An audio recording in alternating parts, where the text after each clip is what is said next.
Hello friends, welcome back to our YouTube channel. अभी हम लोग यहाँ पे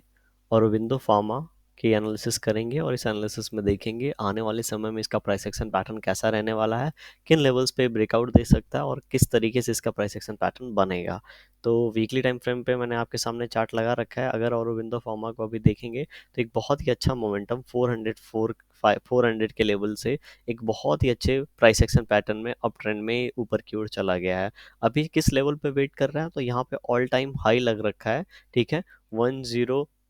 1060 के पास इसका ऑल टाइम हाई है। 1065 के पास इसका ऑल टाइम हाई है। इसके आसपास क्या कर रहा है, वेट कर रहा है। किसी भी शेयर को अपने ऑल टाइम हाई आने के बाद अगर बहुत तेजी से ऊपर से नीचे की ओर आया है, इसके पहले नो डाउट यहाँ पे वेट किया था। ठीक है, जितना वेट किया था उतना 1:1 हम लोग को ऊपर मिल गया है। तो इतना ही 1:1 हम लोग क्या कर सकते हैं, ऊपर प्लॉट कर सकते हैं यहाँ से। अगर हम लोग फिर से एक बार ध्यान से देखेंगे तो हमें क्लियर होगा कि अभी यहाँ पे ऊपर आने के पहले अगर देखेंगे तो यहाँ पे 925 के आसपास का लेवल है और नीचे देखेंगे तो लगभग लगभग 800 समथिंग का लेवल है। तो ये जो लेवल है 100 रुपीज़ का रेंज है। ठीक है, ये 100 रुपीज़ का रेंज हम लोग को ऊपर हम लोग को क्या हो गया है, अचीव हो गया है। तो ऊपर हम लोग को जब ये 100 रुपीज़ का रेंज मिल गया है तो इतना ही हम लोग 100 रुपीज़ और ऊपर प्लॉट कर सकते हैं। तो लगभग लगभग यहाँ से 1150 का जो टारगेट है वो हम लोग को क्लियरली नज़र आ रहा है। अभी ये कब आ सकता है, तो उसके पहले एक बार हम लोग को मंथली टाइम फ्रेम पे जाना पड़ेगा। मंथली टाइम फ्रेम पे जब हम जाके देखते हैं तो हम लोग को पता चलता है कि ये लगभग लगभग 900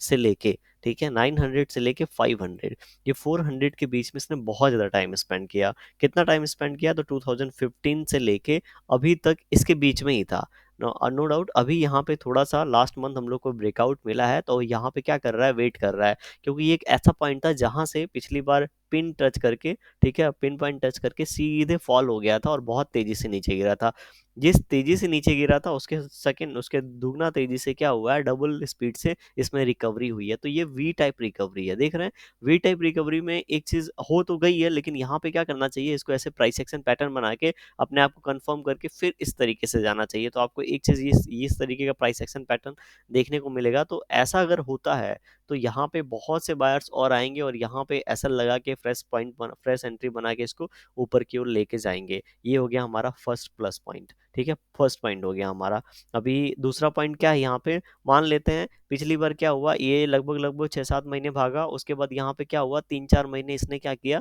3 महीने यहाँ पे वेट किया। 3 महीने वेट करने के बाद फिर से 1 महीने भागा और यहाँ पे चूंकि फिर से रेजिस्टेंस लेवल आ गया था एक इंपॉर्टेंट, यहाँ पे फिर से वेट कर रहा है। तो अगर इस महीने यहाँ पे ये लगभग लगभग इन्हीं लेवल्स के बीच में कहीं ना कहीं क्लोजिंग दे देता है, या इन्हीं इसी मतलब जो हाई लगा है उसको ब्रेक नहीं करता और इसके बीच में ही कहीं ना कहीं क्लोज मतलब टच करके रह जाता है और ऊपर की ओर क्लोजिंग देता है, उसके बाद अगर यहाँ पे ब्रेकआउट देता है तो अगेन हम लोग को जो हमारा जो टारगेट है 1150 का, वो भी अब फिर से देखने को इजीली मिल सकता है। तो यहाँ पे जैसा कि लास्ट टाइम यहाँ पे जो प्राइस एक्शन पैटर्न बना है, ठीक है, अगर ऐसा पैटर्न रिपीट होता है, एक मंथ का ही हो तो भी चलेगा, तो बहुत ही अच्छे तरीके से ऊपर की ओर जाएगा और कॉन्फिडेंटली वो वन ऊपर वाला जो लेवल है वो हम लोग को दिखा पाएगा। और सेकंड केस में क्या हो सकता है, जैसे कि अभी इस मंथ का जो कैंडल है फॉर्म हो रहा है, अगर ये इसी ने कैंडल ने इसको ब्रेक कर दिया तो यहाँ पे क्या हो जाएगा, कंटिन्यूएशन में जाएगा। तो जिन लोगों के पास पहले से एंट्री है उनका एसएल तो यहाँ पे है, उन्होंने बहुत ही अच्छी जगह एसएल लगा के बैठे हैं। लेकिन जो यहाँ पे फ्रेश एंट्री लेंगे उनके लिए एसएल लगाने की जगह नहीं होगी। तो बहुत लोगों को इसी कैंडल के नीचे क्या करना होगा, एसएल लगाना पड़ेगा। ऐसे सिनारियों में अगर यहाँ से जैसे 1100 एक राउंड लेवल टच करके नीचे आता है और इस लेवल को ब्रेक करता है तो तेजी से नीचे की ओर आ सकता है और यहाँ पे ये क्या हो सकता है, एक फॉल्स ब्रेकआउट में चेंज हो सकता है और ये फिर इन लेवल्स के आसपास आके प्राइस एक्शन पैटर्न बनाएगा। और जैसा मैं बोल रहा था आपको, वी टाइप जो रिकवरी है, ठीक है, वो कंफर्म करके फिर ऊपर की ओर ये निकलेगा। ठीक है, तो इसीलिए एक बार यहाँ पे 1 मंथ रुक जाए उसके बाद जाए तो नो डाउट फिर कॉन्फिडेंटली हम मान सकते हैं कि बायर्स अभी भी इस शेयर को ऊपर की ओर होल्ड कर रहे हैं। 1 महीने तक होल्ड किया है तो इसमें कुछ स्ट्रेंथ है एंड उसके बाद ब्रेकआउट दे रहे हैं, तो टारगेट अचीव होने के बाद ही यहाँ पे सेलिंग आएगी। समझ रहे हैं, तो इस तरीके से टेक्निकली ये यहाँ पे प्राइस एक्शन पैटर्न बना सकता है। अभी देखते हैं कि अगर यहाँ पे अपना हाई निकालता है तो कितना होगा, लगभग लगभग इसको 1065 का हाई है तो 1070 को निकालने देंगे। उसके बाद क्या करेंगे, इसी मंथ का जो ये जो कैंडल का जो लो है, इसका एक लो लगा के यहाँ पे बहुत ज्यादा क्वांटिटी में अगेन एंट्री नहीं करनी चाहिए। जिन लोगों के पास पहले से ही पड़ा वो यहाँ पे क्वांटिटी ऐड कर सकते हैं, क्योंकि ऑलरेडी वो एक अच्छे खासे प्रॉफिट में होंगे, और ऊपर के लिए हम लोग क्या कर रहे होंगे, इसमें ऊपर के टारगेट के लिए वेट कर रहे होंगे। लेकिन जो फ्रेश एंट्री लेंगे उनको सोच समझ के अपने जो भी उनके पास जो भी पैसे लगाते हैं, ठीक है, उसके 10 to 20% ही यहाँ पे इन्वेस्ट करना चाहिए, क्योंकि हमारे पास बहुत ही सही जगह नहीं है, ऐसे लास्ट स्विंग हम लोग को नहीं मिल रहा है। एक बार लास्ट स्विंग बना के यहाँ पे निकले तो हम लोग कॉन्फिडेंटली यहाँ पे एंटर हो सकते हैं, लेकिन अगर नहीं मिल रहा है तो भी हम लोग एंटर होंगे, लेकिन कम क्वांटिटी में एंटर होंगे। ठीक है, तो इस तरीके से यहाँ पे क्या हो सकता है, प्राइस एक्शन पैटर्न बन सकता है। अब हम लोग क्या करते हैं, सीधे वीकली चलते हैं, एंड वीकली में देखेंगे कि ऑलरेडी यहाँ पे जैसा मंथली टाइम फ्रेम पे हमने बात किया अभी कि बड़ी मोमेंटम के बाद रुकना चाहिए, तो यहाँ पे वीकली टाइम फ्रेम पे सेम हम लोग को क्या दिख रहा है, बड़े मोमेंटम के बाद यहाँ पे ऑलरेडी हॉल्ट हो चुका है। ठीक है, तो अगर ऑलरेडी हॉल्ट हो चुका है तो वीकली टाइम फ्रेम के हिसाब से देखेंगे तो एक हम लोग को छोटा मोमेंटम यहाँ पे वीकली टाइम फ्रेम के हिसाब से एक मोमेंटम मिल सकता है। तो 10 जैसा कि बताया 70 यहाँ पे ब्रेक डाउन होता है, तो इन्हीं कैंडल्स का ये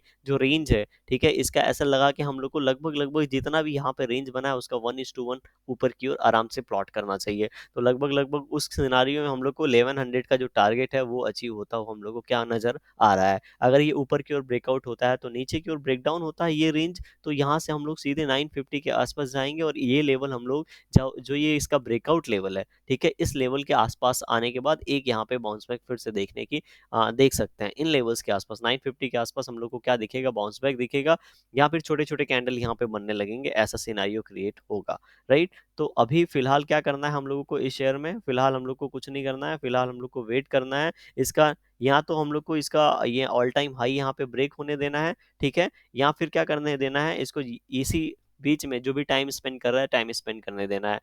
क्योंकि एक अच्छा मोमेंटम हो गया है यहाँ पे, इस तरीके से पोल एंड फ्लैग पैटर्न भी बन जाता है, उसके बाद भी ब्रेकआउट होता है तो ऊपर की ओर जैसा हमने टारगेट जो भी डिसाइड किया है 1150 का, वो टारगेट हम लोग को मिलने में आसानी से मिलेगा, और इजीली हम लोग यहाँ पे जाके क्या कर सकते हैं, पार्टिसिपेट कर सकते हैं। नो डाउट, जैसा कि अभी हमने मंथली टाइम फ्रेम में देखा एक बहुत ही अच्छे रेंज में है, तो यहाँ से ब्रेकआउट देगा तो बहुत दिनों बाद,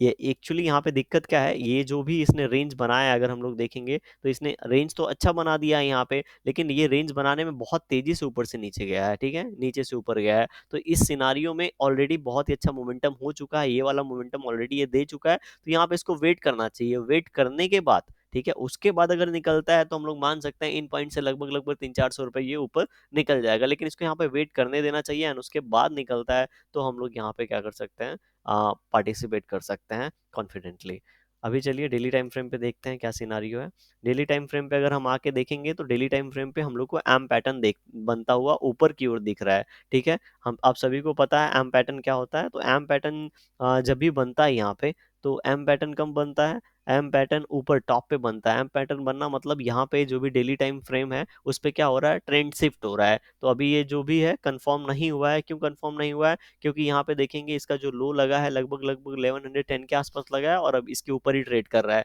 तो जब तक ये वाला लेवल यहाँ पे ब्रेक डाउन नहीं हो जाता 1110 का, सॉरी 1010 का जो लेवल है वो ब्रेक डाउन नहीं हो जाता, तब तक ये कंफर्म नहीं होगा। अगर ये कंफर्म होता है तो सीधे ये 960 के आसपास आके ट्रेड करेगा, ठीक है, इसके बीच में ये फिर रुकेगा नहीं, और इन लेवल्स के आसपास ट्रेड करेगा, और यहाँ रुकने के बाद फिर से देखेंगे यहाँ पे एक छोटा सा रेंज बनाएगा छोटे टाइम फ्रेम पे, 1 आवर टाइम फ्रेम पे, 15 मिनट टाइम फ्रेम पे, अगर उसके बाद फिर से ब्रेक डाउन करता है तो 920 के आसपास आएगा, अदरवाइज यहाँ से ब्रेकआउट देता है तो इसी चैनल में हो सकता है कुछ दिन ट्रेड करें, और उसके बाद अपना जो भी ऊपर या नीचे का डिसीजन लेना है वो डिसीजन ये शेयर लेगा, तो हम लोग को थोड़ा सा वेट एंड वॉच करना चाहिए। अगर ऊपर की ओर ब्रेकआउट देता है तो हम लोग क्लियर है अभी क्या करना है, नीचे की ओर ब्रेकडाउन देता है तो भी हम लोग को पता है होल्ड करना है, ठीक है। तो वीडियो कैसी लगी कमेंट सेक्शन में आप मुझे बता सकते हैं, वीडियो पसंद आई होगी तो लाइक कर देंगे, चैनल पे नए होंगे सब्सक्राइब कर सकते हैं। कोई भी डिसीजन लें उसके पहले एक बार अपनी एनालिसिस जरूर करें, कितने पैसे लगाने हैं, क्यों लगाने हैं, एसएल कहाँ रखना है, ये सब डिसाइड करने के बाद। और एक चीज, हाँ, किसी भी शेयर में लॉन्ग टर्म जाए शॉर्ट टर्म जाए जो भी करें, एक एसएल जरूर लगाएं, एंड उसके बाद ही कोई भी डिसीजन लें, ठीक है। किसी किसी भी चीज़ के लिए वेट करें। वीडियो पसंद आई होगी तो अगेन लाइक कर दीजिएगा। Thank you for watching this video.